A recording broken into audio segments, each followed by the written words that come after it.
before coming here,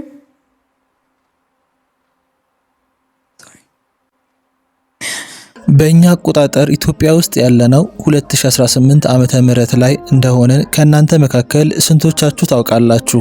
አዎ የራሳችን የሆነ የካላንደር ስርዓት ስላለን ነው። የሰው ልጅ መገኛ የ13 ወር ጸጋ፣ የቡና የትውልድ ስፍራና አስደናቂ ተፈጥሮ ባለቤት ነን። ነገር ግን ከሰንደቅ ዓላማዬ በስተጀርባ ወደዚህ ያመጣኝንና ከጀርባው ያለውን ጥንካሬ ልንገራችሁ። ታሪኬ በጉዳት ወይም በማጣት ነው የጀመረው። የ1 ዓመት ልጅ እያለሁ እናቴን አጣሁ። አባቴ እኛን ለማሳደግና የተሻለ መቼም የማይረሳ የወደፊት እድል ለኛ ለመስጠት ሲል ሙሉ ህይወቱን መስዋዕት አደረገ። እሱ በሌለበት ሰዓት ጥቃት ወይም በደል ይደርስብኝ ነበር። እህቴም በህመም ውስጥ አልፋለች። አባታችንን እንደ እናታችን እንዳናጣውና ብቻችንን እንዳንቀር በመፍራት ምንም አንናገርም ነበር። በማድግበት ወቅት እህቴ ከእኔ በ5 ዓመት የምትበልጥ ብትሆንም እሷን እንድጠብቃት እንድከባከባት ተገደድኩኝ። ነገር ግን በደስታ ነበር የማደርገው። እህቴ በ5 ዓመት ወደ ኋላ ተመልሳ ከእኔ ጋር በአንድ ክፍል ውስጥ ተቀመጠች። በእድሜዋ በቆዳዋ ቀለምና በክብደቷ ምክንያት ያንቋሽሿት ነበር። እሷ ግን ከነዚህ መካከል ምንም የመረጠችው አልነበረም። እህቴን ለ8 ዓመታትና ከዚያ በላይ ጠበቅኳት። ነገር ግን አንድ ቀን ወደዚህ ከመምጣቴ በፊት ለሚስ ወርልድ ጉዞ እየተዘጋጀሁ በነበረበት ወቅት ሙሉ ህይወቴን ስጠብቀው የነበረ ነገር በመሆኑ በጣም ታግሼ ነበር። እህቴ ስልክ ተደወለላት። እኔን ሰርፕራይዝ ማድረግ እንደሚፈልጉ ተነገራት። እሷ ደግሞ ሉሉስ የሚባል የልብስ ብራንድ ዲዛይን አላት። አሁን አድርጌው የምታዩት ጉትቻ በሷ ከተሰሩት አንዱ ነው። እህቴ በዚያ ቀን እኔን ሰርፕራይዝ ልታደርገኝና ልታስደስተኝ ፈልጋ ከቤት ወጣች። ነገር ግን ዳግመኛ ተመልሳ አልመጣችም።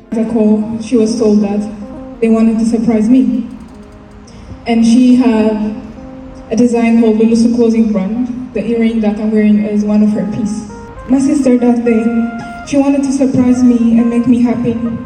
She left the house, but she never came back. My sister got kidnapped. But after that, kidnappers started asking for money and tried to make me lose whatever I built in my life. 9 days. እህቴ ታገተች። ከዚያ በኋላ እገታ አድራጊዎቹ ገንዘብ ጠየቁ። በህይወቴ የገነባሁትን ማንኛውንም ነገር እንዳጣ አደረጉኝ። ለ9 ቀናት ያህል የፍርሃትና የጸሎት ጊዜያት ነበሩ። ወደዚህ ወደ ቪየትናም ለሚስ ወርልድ ለመምጣት 1 ሳምንት ሲቀረው በህይወቴ እጅግ አስከፊውን ዜና ሰማሁ። ለአመታት የተንከባከቧት እህቴ ላለፉት 10 ዓመታት የቅርብ ጓደኛዬ በነበረችውና እኔ አምናት በነበረችው ሴትና በባልደረባዋ ተገደለች። እህቴን በሙሉ ህይወቴ እንደ ህፃን ልጅ ነበር የተንከባከብኳት። በዚያ ሰዓት ሙሉ በሙሉ እንደወደቅኩ ተሰማኝ። ተከዳሁ። በዚህ ብቻ አላበቃም። ብዙ ጊዜ ገደሉኝ። እህቴ የሚጥል በሽታ ስለነበረባት በበሽታው ምክንያት የሞተች ይመስለኝ ነበር። ነገር ግን በዚያ ቀን እህቴ የተገኘችው በአንድ ሻንጣ ውስጥ ሳይሆን በ2 ሻንጣዎች ተከፋፍላ ነበር። ወደዚህ ከመምጣቴ ከ1 ሳምንት በፊት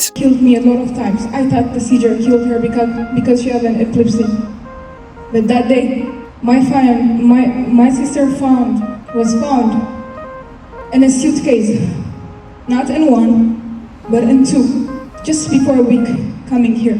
People told me, be strong. I know what I lost. I know why I'm here. ሰዎች ጠንካራ ሁኚ ይሉኛል። ያጣሁትን ነገር አውቃለሁ። ለምን እዚህ እንዳለሁም አውቃለሁ። እዚህ የመጣሁት ጨካኝ ወይም ቀዝቃዛ ልብ ስላፈራው አይደለም። እዚህ የመጣሁት ኃላፊነት ስላለብኝ ነው። እዚህ የመጣሁት በአባቴና በእህቴ ጸሎት ምክንያት ነው። እዚህ የመጣሁት የኢትዮጵያ መንግስት በሰጠኝ ኃላፊነት ምክንያት ነው። እኔ ቃል ገብቻለሁ። ለሴቶችና ህፃናት ድምጽ እንደምሆንና እንደምቆምላቸው ቃል ገብቻለሁ። ያንን ቃል ማፍረስ አልችልም። ስለዚህ ሻንጣዬን አዘጋጀው። ምክንያቱም ህመሜን ወደ ዓላማ ለመቀየር መረጥኩ። So I packed my bags because I chose to leave and change my pain to a purpose. Through my project, The Silent Struggle with Women Empowerment and Youth Development, I did a tour in my country so that I can help children that needs a build. Parents, children don't only need food, water. They also need the mental health. ጸጥተኛው ትግል በተሰኘው የሴቶች ማብቃትና የወጣቶች ልማት ፕሮጀክት አማካኝነት በሀገሬ ውስጥ ጥቃት ለደረሰባቸው ህፃናት ለመርዳት ተንቀሳቅሻለሁ። ህፃናት ምግብና ውሃ ብቻ አይደለም የሚያስፈልጋቸው፣ የአእምሮ ጤንነትም በጣም አስፈላጊ ነው። ዛሬ የምንከባከባቸው ህፃናት ነገ ዓላማችንን የሚመሩ ትውልዶች ናቸው። በሴቶች ማብቃት በኩል ደግሞ በኢትዮጵያ በሚገኘው በዶክተር ካትሪን ሃምሊን የፌስቱላ ማዕከል ከፌስቱላ ጋር የሚታገሉ ሴቶችን እየረዳው ነው። አንዲት ሴት ወልዳ በሽንትና በቆሻሻ መፍሰስ ውስጥ ተጥላ ስትቀር አስቡት። እነዚህ ሴቶች በባሎቻቸውና ማህበረሰቡ ይገለላሉ። ፊስቱላ ያለባትን ሴት ማከም በሽታውን ማከም ብቻ ሳይሆን ክብርና የሴትነትን ጥንካሬዋን መመለስ ነው። የእኔ መሪ ቃል ሌሎች እንዲበሩ ብርሃን ሁኑ የሚል ነው። በኢትዮጵያ ወርቅ በእሳት ይፈተናል እንላለን። ያ ማለት ወርቅ እውነተኛ ዋጋው እስኪታወቅ ድረስ በእሳት ውስጥ አልፎ ይፈተናል። እኔ በእሳት ተፈትኛለሁ፣ ነገር ግን እሳቱ አላጠፋኝም። ይልቁንም ጥንካሬን እና ዓላማዬን አጎላው። ስለዚህ ዛሬ እኔ ስናገር ለምትሰሙ ሴቶች፣ ህፃናት፣ እያንዳንዱ ሰው ሳትሸነፉ መሰበር ትችላላችሁ። አንድ ሰው የእናንተን ጉዞ ለመስበር ይሞክር ይሆናል፣ ነገር ግን የመጨረሻ ምዕራፋችሁን የሚያስቀምጠው እሱ አይደለም፣ እግዚአብሔር ነው። የመጨረሻችሁን የሚያውቀው እግዚአብሔር ነው። እኔ የጥንካሬያችሁ ውክልና ነኝ። እኔ የተስፋ ፊት ነኝ። እኔ ሚስ ወርልድ ኢትዮጵያ 2026 ነኝ። እወዳችኋለሁ። Without being defeated.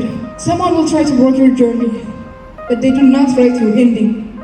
It's God. God knows your ending. I am Ruth Yirgalem. I am the face of hope. I am Miss World Ethiopia 2026. And Lulus, I love you.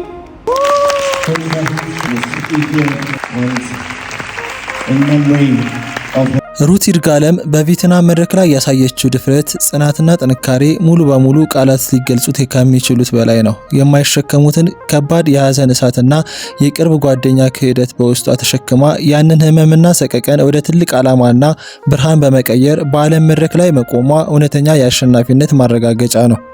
እህታችን በደረሰባት አሰቃቂ የህይወት ፈተና ሳትበገር የሀገሯን ሰንደቅ ዓላማ አንግባ ለሴቶችና ለህፃናት ድምጽ ለመሆን ያሳየችው ቁርጠኝነት የኢትዮጵያን የጥንካሬና የጽናት ምስል ለዓለም ያስመሰከረ ነው። እንደ ስሟ ወርቅ በእሳት ይፈተናል እንደሚባለው ይኸው እሳት ጥንካሬዋን አጉልቶ ለዓለም ህዝብ ብርሃን አድርጓታል። ይህንን ሁሉ የህይወት ማዕበል አልፋ እዚህ መድረስ የቻለችው ሩት ገና ከወዲሁ የብዙዎች ህሊናና ልብ ውስጥ አሸናፊ ሆናለች። በውድድሩም የመጨረሻውን የድል አክሊል እንድትጎናጸፍ ፈጣሪ መንገዷን እንዲያቀናላትና ሙሉ ድል እንዲቀናት ልባዊ ምኞታችን ነው። ሰላም፣ እንዴት ናችሁ? አብዛኞቻችሁ በመናገዝሽ ያላችሁ ነበርና ቮት ስለተከፈተ የሚስ ወርልድ ውድድር ማለት ነው። እዛ ላይ ያላችሁ ድምጻችሁ እንድትሰጡኝ ጠይቃለሁኝ። ቮት አደራረጉ ምን ይመስላል የሚለውን በስቴፕ ማሳያችሁ ይሆናል። ከሱም ባለፈ ደግሞ አፕሊኬሽን አለ። ከአፕሊኬሽኑ ውጪ ደግሞ ሊንኩን የኢንስታግራም እና የቲክቶክ ባዮ ላይ አስቀምጨዋለሁና ሊንኩን በመንካት ቀጥታ ወደሚወስዳችሁ እንዴት ማድረግ እንዳለባችሁ ልነገር አሳያችኋለሁ። አብራችሁን ቆዩ። መጀመሪያ ዞን የሚለውን አፕሊኬሽን ታወርዳላችሁ። ዋን ዞን የሚል ነው። እሱ ስትገቡ ስንት ቀን እንደቀረው ያሳያችኋል። ከሱ ስር ደግሞ ሚስ ወርልድ 2026 የሚለውን ስትነኩት ቀጥታ ወደዚህ ይወስዳችኋል። የሀገር ስሞቹ ላይ ስትነኩ አፍሪካ የሚለውን ሴክሽን ትመርጡና ወደታች ስክሮል ስታደርጉ እዚህ ጋር ታገኙኛላችሁ ማለት ነው። ከዛ የኔን ፕሮፋይል ትፈልጋላችሁ። የኔን ፎቶ ካገኛችሁ በኋላ ኢትዮጵያ የሚለውን ማለት ነው እሱን ስትነኩት ወደዚህኛው ፔጅ ይወስዳችኋል። ስለኔ ፕሮፋይል አንዳንድ ነገር ያወራል። ሶስት ገብታችሁ ማየት ትችላላችሁ። ከዛ ቮቲንግ የሚለውን ትነኩታላችሁ ማለት ነው። ቮቲንግ ላይ አሁን የሚያሳየው ፍሪ ቮቱ በየ24 ሰዓቱ ሪፍሬሽ ስለሚያደርግ አንድ ጊዜ በየ24 ሰዓቱ ማድረግ ስለምንችል ነው። በተረፈ ደግሞ ቅድም እንዳልኳችሁ ኢንስታግራም ባዮ ላይ ታገኙታላችሁ ሊንኩን። የኔ ትክክለኛው ፔጅ ሚስ ሩት ይርጋለም የሚለው ይሄኛው ፔጅ ነው።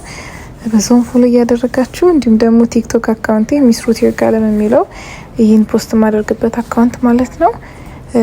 ሊንክ ባዮ ላይ አለ። እንዲሁም ደግሞ እየገባችሁ ፎሎ አድርጉ ይሄንን ፔጅ። አመሰግናለሁ።